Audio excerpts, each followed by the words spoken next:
Hello dear students, अस्सलाम वालेकुम। How are you all? I hope आप सभी अच्छे से होंगे। आज जिस टॉपिक पे हम बात करने वाले हैं वो 9th और 10th दोनों क्लासेस के लिए इम्पोर्टेंट टॉपिक है। बोर्ड पे आपको दिख रहा होगा कि हम किस चीज़ के बारे में पढ़ने वाले हैं। 9th और 10th क्लास में एक बड़ा इम्पोर्टेंट चैप्टर है जिसको हम कहते हैं ट्रायंगल्स। बच्चों में ये एक फेयर रहता है कि ट्रायंगल्स हैं, ये हैं, वो हैं। बड़ा आसान चैप्टर है। वंस कि आपके कंसेप्ट्स इस ट्रायंगल के रिलेटेड क्लियर हुए तो आपको कोई भी प्रॉब्लम इस चैप्टर में नहीं होने वाली है। कुछ इंपॉर्टेंट टर्म्स जो हमारी इस ट्रायंगल से रिलेटेड हैं, इस वीडियो में हम यही देखेंगे कि डेफिनेशन ट्रायंगल की क्या है, ट्रायंगल से रिलेटेड जो पहले टर्म है क्लास 9th के मैथमेटिक्स में, दैट इज कॉन्ग्रुएंसी। उस कॉन्ग्रुएंसी पे हम देखेंगे कि कॉन्ग्रुएंसी ऑफ ट्रायंगल्स होती क्या है, कॉन्ग्रुएंट फिगर्स कौन से फिगर्स होते हैं, कौन से चीज़ हैं ऐसे जिनके बारे में हमें सीखना है, कौन से कंसेप्ट्स हैं जो हमें क्लियर करने हैं। सबसे पहले अगर हम कंसेप्ट्स ट्रायंगल्स को जानेंगे, जानने से पहले हमें बेसिक ट्रायंगल की डेफिनेशन पता होनी चाहिए कि ये ट्रायंगल होता क्या है।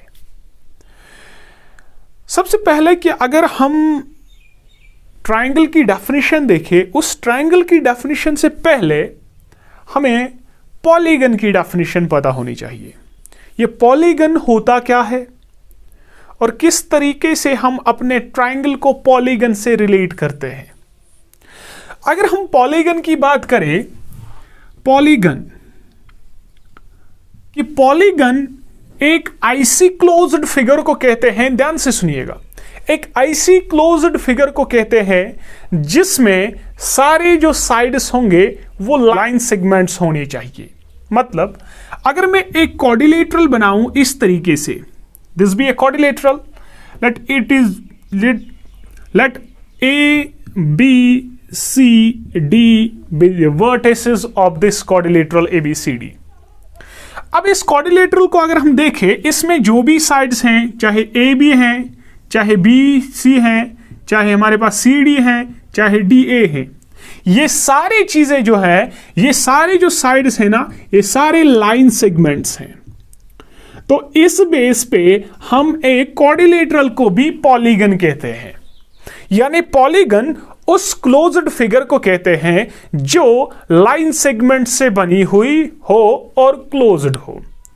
और सबसे छोटा पॉलीगन जिसको हम कहते हैं, छोटा मींस जिसमें minimum number of line segments involve हो, ठीक है, वो चीज जो है ना वो है ट्रायंगल, जो हमारे इस चैप्टर का टॉपिक रहेगा, ट्रायंगल। अब ये ट्रायंगल होता क्या है? इस डेफिनेशन से हमें पता चला कि ट्रायंगल भी एक पॉलीगन ही है। ट्रायंगल भी एक पॉलीगन ही है, which has 3 sides, 3 vertices and 3 angles। Definition जो ट्रायंगल की है, तो हम इस तरीके से हम अपने ट्रायंगल को डिफाइन करेंगे कि triangle is a polygon. Triangle is a polygon. Triangle एक पॉलीगन है which has number first 3 sides, number second 3 vertices and number third 3 angles। यानी ट्रायंगल उस पॉलीगन को कहते हैं जिसमें 3 साइड्स हो, 3 वर्टिसेस हो और 3 एंगल्स हो। आई होप डेफिनेशन आपको क्लियर हुई होगी। अब जो टॉपिक हमारे इस 9th क्लास में पहला ट्रायंगल से रिलेटेड है ना, वो है कॉन्ग्रुएंसी। बड़ा इंपॉर्टेंट टॉपिक है। आज इस कॉन्ग्रुएंसी के बारे में सीखेंगे। ये कॉन्ग्रुएंसी वर्ड है क्या, किस तरीके से हम कॉन्ग्रुएंसी ऑफ डिफरेंट फिगर्स देख सकते हैं, वेदर मेरे 2 फिगर्स, मेरे 3 फिगर्स कॉन्ग्रुएंट है कि नहीं। तो अगर हम कॉन्ग्रेंसी के लफ्जी माने को देखें कि कॉन्ग्रेंसी वो वर्ड है, ये क्या है कॉन्ग्रेंसी? बेटा एक कॉन्ग्रेंसी जो है ये अगर हम इसके लफ्जी माने को देखेंगे तो ये होता है आइडेंटिटी। आइडेंटिटी, ठीक है। Identity means identical in all aspects. मतलब मान लीजिए मेरे पास दो पॉलीगन्स हैं, ट्राइंगल ही लेंगे, let this be a triangle 1 and this be a triangle 2, late it B A, B, C and this is D, E and F। कब हम कहें कि ये दो ट्राइंगल्स जो हैं हमारे पास कॉन्ग्रेंट है? बड़ा अहम विषय है, कब कहे? जो हम कॉन्ग्रेंट फिगर्स की डेफिनेशन देखें, कॉन्ग्रेंट फिगर्स की डेफिनेशन है क्या?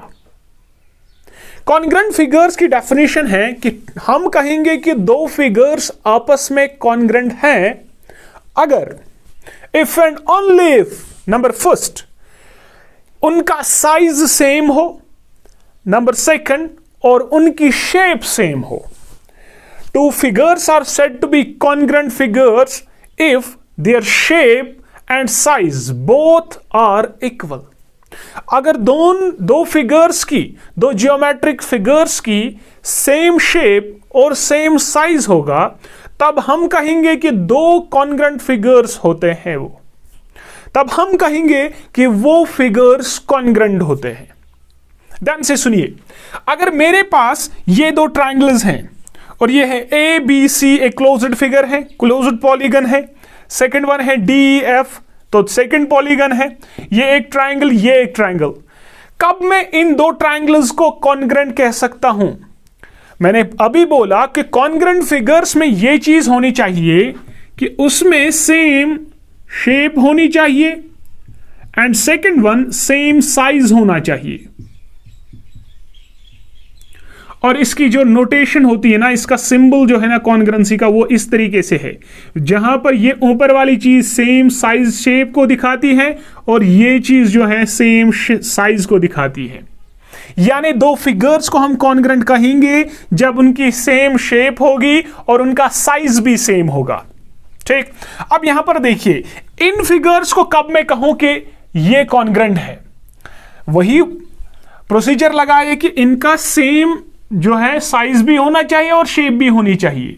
अब यहां पर देखिए, यहां पर मान लीजिए अगर मेरे पास कॉन्ग्रेंट वो क्या होगा, two triangles, triangle ABC is congruent triangle DEF,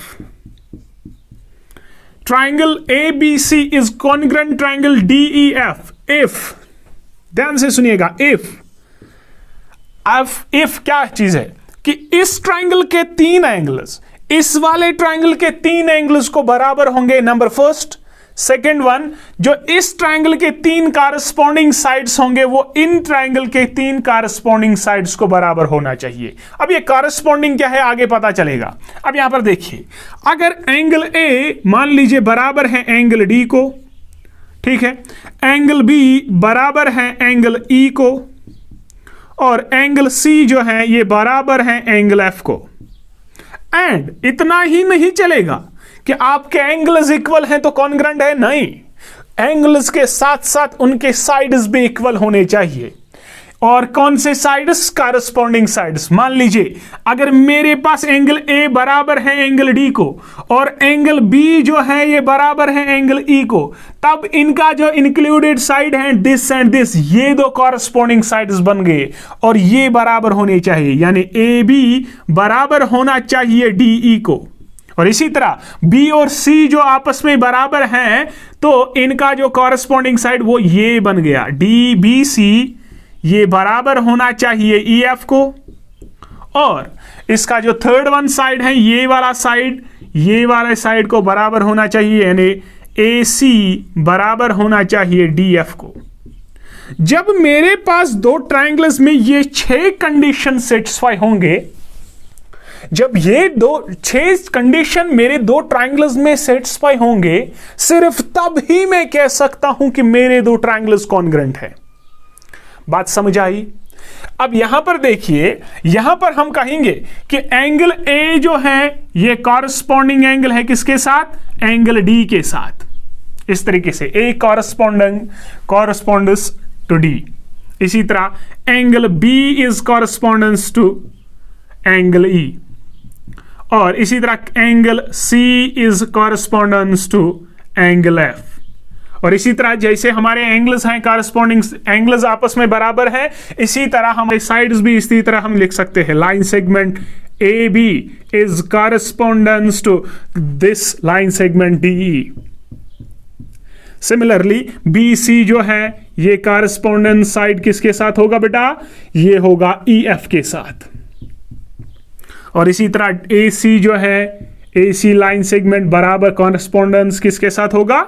D F के साथ। यानी ये 6 कॉरस्पॉन्डेंस चीज जब बराबर होगी तब ही मैं कह सकता हूं कि मेरे 2 ट्रायंगल्स कॉन्ग्रुएंट है। ठीक, अब मसला है कि ये 6 चीजें हमारे क्वेश्चन में देखना, ये 6 की 6 चीजें क्वेश्चन में देखना बड़ा इंपॉसिबल चीज है। 6 के 6 कंडीशन आपके पास गिवन नहीं होंगे। उस टाइम आप क्या करोगे? तो उसी चीज को हटाने के लिए डिफरेंट कॉन्ग्रुएंसी रूल्स हमारे पास आए, जिनको हम कहते हैं क्राइटेरियाज ऑफ कॉन्ग्रुएंसी, या जिनको हम कहते हैं मेथड्स ऑफ कॉन्ग्रुएंसी, या जिनको हम कहते हैं रूल्स ऑफ कॉन्ग्रुएंसी। ठीक है, और एक पॉइंट है जिसको हम कहते हैं CPCT, यानी corresponding parts of congruent triangles are equal.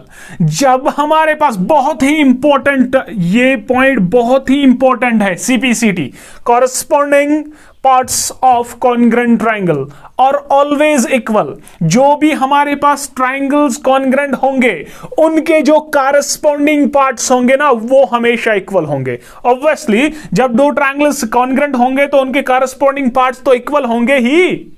समझ आया? कॉरस्पॉन्डेंस का मतलब अगर ये एंगल बी बराबर एंगल ई को, तब ये वाला साइड इसको कॉरस्पॉन्डिंग होगा, ये वाला साइड इसको कॉरस्पॉन्डिंग होगा। बात समझ आ रही है? यानी आपको सेंस के हिसाब से भी देखनी है कि कॉन्ग्रुएंसी किस तरीके से अप्लाई हो रही है। ठीक, यहां पर देखिए, अब लिखने का भी तरीका बड़ा एक अहम तरीका है। इसका मतलब जब आप लिखोगे triangle A B C is congruent triangle D E F, तो इसका मतलब यहां पर ए बी जो है ना, ये कॉरस्पॉन्डेंस साइड है किसके साथ? डी ई के साथ, ए बी और डी ई के साथ। ठीक, और इसी तरह बी सी जो है ये ई एफ के साथ, बी सी ये कॉरस्पॉन्डिंग किसके साथ? ई एफ के साथ, इस साइड के साथ। और ए सी जो है ये डी एफ के साथ, ए सी ये है डी एफ के साथ। अब लिखने में भी आपको एक ध्यान रखना है कि मैं कॉरस्पॉन्डेंस के हिसाब से लिख रहा हूं कि नहीं। ठीक है, यानी अगर मैं लिखूं triangle A B C is congruent triangle, ये मैं लिखूं triangle A B C is congruent triangle E D F, इसका अलग सेंस है। तब हम कॉरस्पॉन्डेंस के हिसाब से इसको नहीं लिख सकते हैं। ये चीज जो है ये सही नहीं है, हम इस तरीके से लिखते हैं। यहां का मतलब है कि ए बी जो है ये कॉरस्पॉन्डेंस ई डी के साथ है। अब यहां पर देखिए, ए बी इस ई डी के साथ कॉरस्पॉन्डेंस है। ठीक, और दूसरा है कि बी सी हमारे पास डी एफ के साथ, बी सी डी एफ के साथ, वो बिल्कुल गलत, बी सी ई एफ के साथ है। यहां पर बी सी हमने किसके साथ दिखाया? Correspondence D F. तो इसीलिए ये और ये जो है ना, ये सेम नहीं है, ये डिफरेंट है। आपको ट्राइंगल किस तरीके से लेना है वो भी ध्यान में रखना है। ठीक है, तो इतना आप याद रखिए कि कॉन्ग्रुएंट ट्रायंगल्स हमारे पास दो ट्रायंगल्स तभी हो सकते हैं जब उनकी सेम शेप और सेम साइज होगा। और अगर दो ट्रायंगल्स की बात करूं, दो ट्रायंगल्स को कॉन्ग्रुएंट तब कह सकते हैं जब एक ट्रायंगल के तीन एंगल्स दूसरे ट्रायंगल के तीन एंगल्स को बराबर होंगे और एक ट्रायंगल्स के तीन साइड्स कॉरस्पॉन्डिंग साइड्स दूसरे ट्रायंगल के तीन कॉरस्पॉन्डिंग साइड्स को बराबर होंगे। उस टाइम मैं कह सकता हूं कि मेरे दो ट्रायंगल्स जो हैं वो कॉन्ग्रुएंट हैं। अब ये 6 चीजें जो हैं डिफरेंट क्वेश्चंस में वो देखना बड़ा हेक्टिक मसला है, तो उसी चीज को हटाने के लिए 6 मेरे पास 5 रूल्स आए जिनको हम कॉन्ग्रुएंसी रूल्स कहते हैं। कॉन्ग्रुएंसी रूल्स यानी जिनको हम क्राइटेरियंस भी कहते हैं।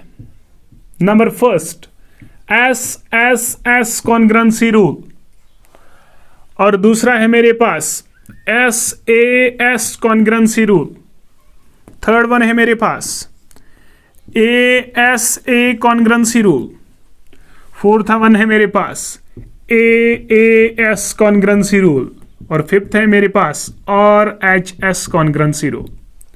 ये 5 कॉन्ग्रुएंसी रूल हैं जिनके जरिए मैं बता सकता हूं कि मेरे दो ट्रायंगल्स जो हैं ये कॉन्ग्रुएंट है कि नहीं। और इसका ये फायदा है कि मुझे 6 के 6 चीजें जो हैं वो देखने की जरूरत नहीं है।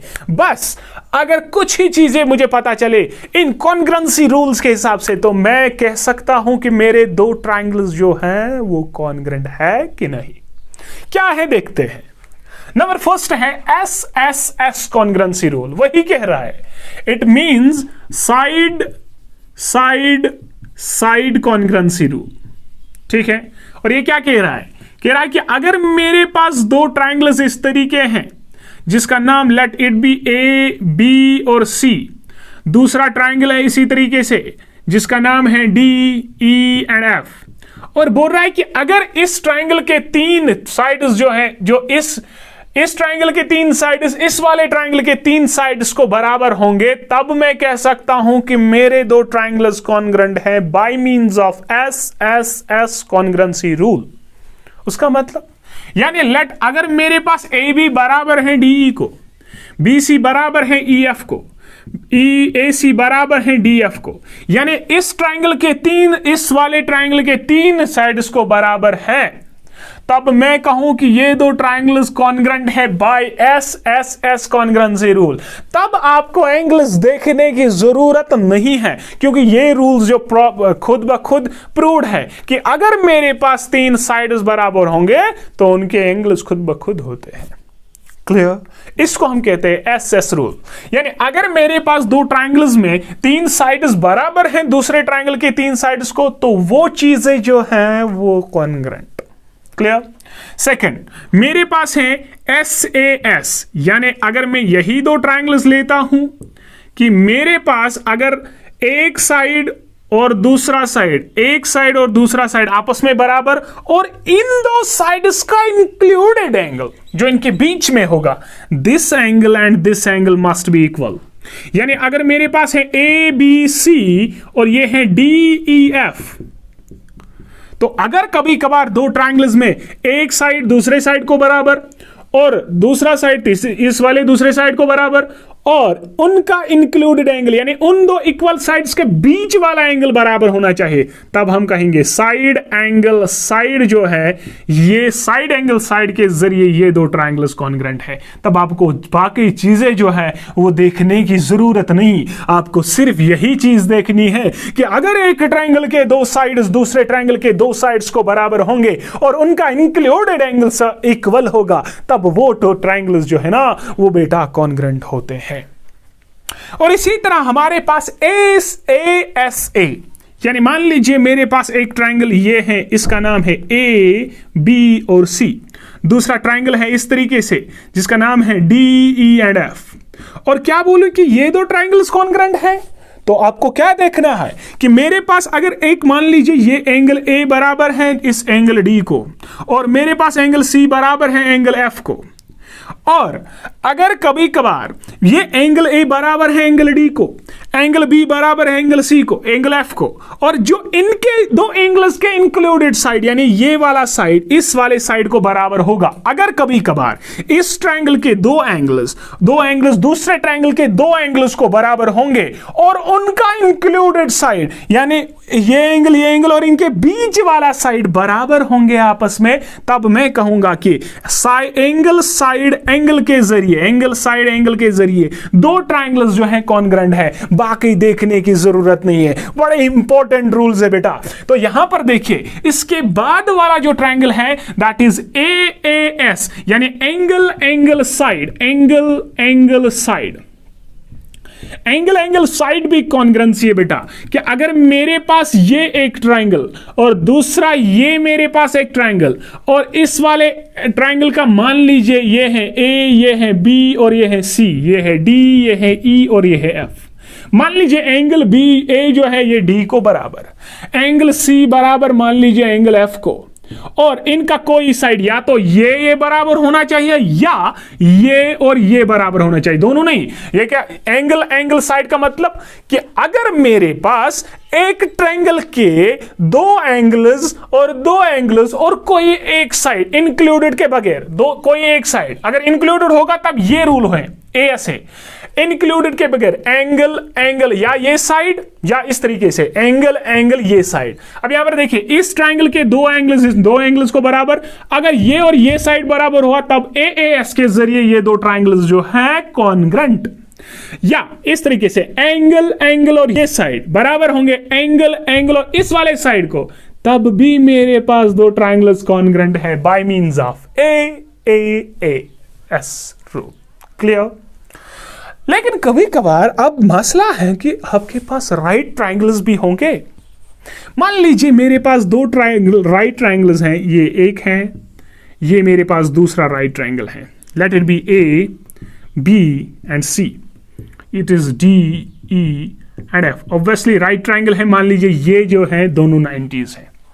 अब ये क्या बोल रहा है राइट एंगल, ऑब्वियसली उनका राइट एंगल तो सेम ही होगा, 90s का भी 90 उसका भी। हाइपोटेन्यूअस, और हाइपोटेन्यूअस उस वाले साइड को कहते हैं जो 90 डिग्री के अपोजिट में होगा। ये 90 डिग्री के अपोजिट में, it means this is the hypotenuse side.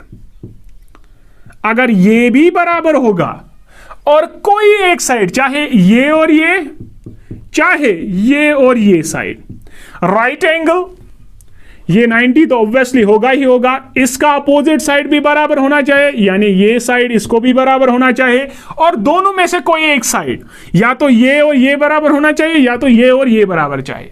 अगर दो राइट ट्रायंगल्स में एक राइट एंगल और उसका हाइपोटेन्यूज बराबर होगा और दोनों में कोई एक साइड बराबर होगा, तब हम कहेंगे बाय RHS मेरे दो ट्रायंगल्स जो है ये कॉन्ग्रेंट है। तो ये मेरे पास 5 ऐसे कॉन्ग्रेंसी रूल्स हैं जिनके जरिए मैं अपने इस एक्सरसाइज में आगे जाऊंगा और सारी एक्सरसाइज जो है वो क्लियर करूंगा। Corresponding parts of congruent triangle होते हैं कि जो मेरे पास कॉरस्पॉन्डिंग पार्ट्स होंगे दो ट्रायंगल्स में वो हमेशा इक्वल होते हैं। ये बहुत ही इंपॉर्टेंट पॉइंट है, CPCT हर एक क्वेश्चन में यूज होगा। ठीक है, क्वेश्चन अगर यहां पर थोड़ा सा कंफ्यूजन रहा तो क्वेश्चंस में जब भी हम CPCT यूज करेंगे वहां पर आपको क्लियर एक आइडिया मिलेगा ये कॉरस्पॉन्डिंग पार्ट क्या है। आई होप ये क्लियर हुआ होगा। अगर वीडियो अच्छा लगा तो प्लीज चैनल को सब्सक्राइब करिए और शेयर करिए। नेक्स्ट वीडियो आने तक अल्लाह हाफिज।